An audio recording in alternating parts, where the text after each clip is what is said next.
Assalamualaikum warahmatullahi wabarakatuh. Apa kabar Anda hari ini sahabat Macaka Channel? Semoga hari ini kita selalu diberi kesehatan oleh Allah Subhanahu wa Ta'ala. Hari ini kita akan membahas terkait azan terakhir Bilal yang membuat semua orang menangis. Tak ada hari paling menyedihkan bagi Bilal bin Rabah selain hari itu.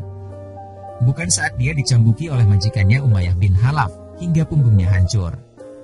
Bukan pula ketika dia dibakar terik gurun dan ditimpa batu besar. Atau saat lehernya diikat dan diarak keliling Makkah bagai hewan.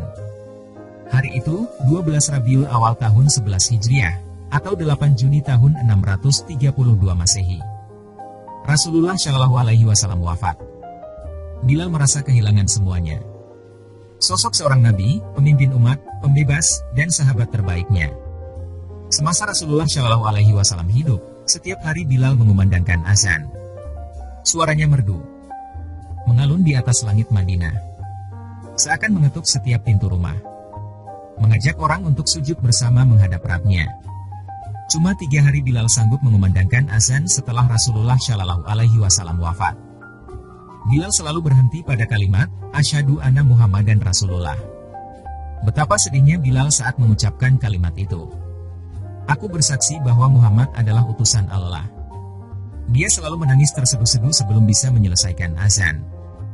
Bilal kemudian menghadap Khalifah Abu Bakar As-Siddiq. Dia meminta izin untuk tidak lagi mengumandangkan azan.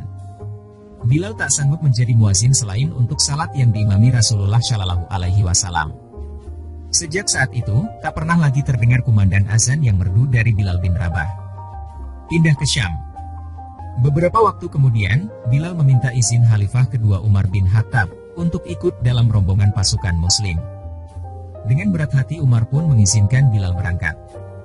Dalam buku para sahabat Nabi yang ditulis Dr. Abdul Hamid As-Suhaibani yang diterbitkan penerbit Darul Hadj Jakarta, disebutkan suatu ketika, Khalifah Umar mengunjungi Syam.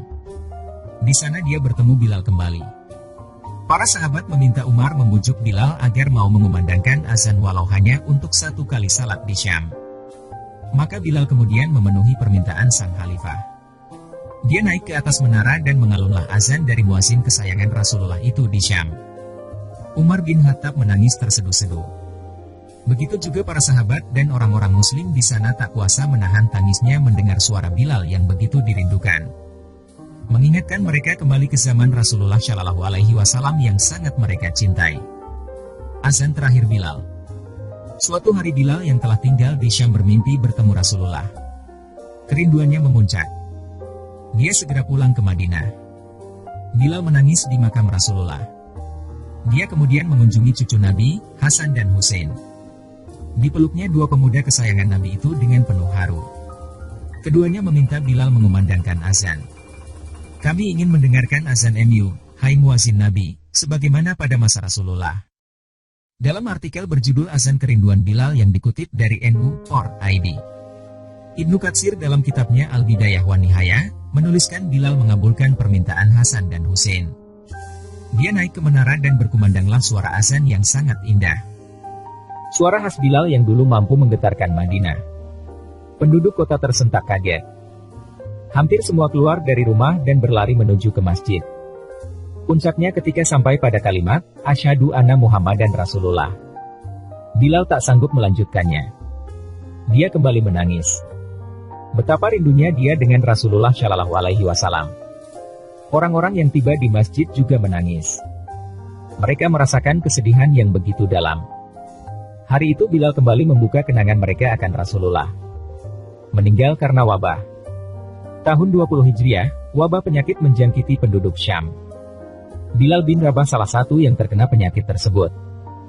Wajahnya pucat dan matanya terlihat sangat cekung. Saat kematiannya sudah dekat, Bilal berbisik pada istrinya. Besok kita akan bertemu dengan orang-orang yang kita cintai, Muhammad dan golongan orang-orang yang bersamanya. Bilal menyambut kematiannya dengan kepasrahan dan kebahagiaan akan bertemu dengan Rasulullah.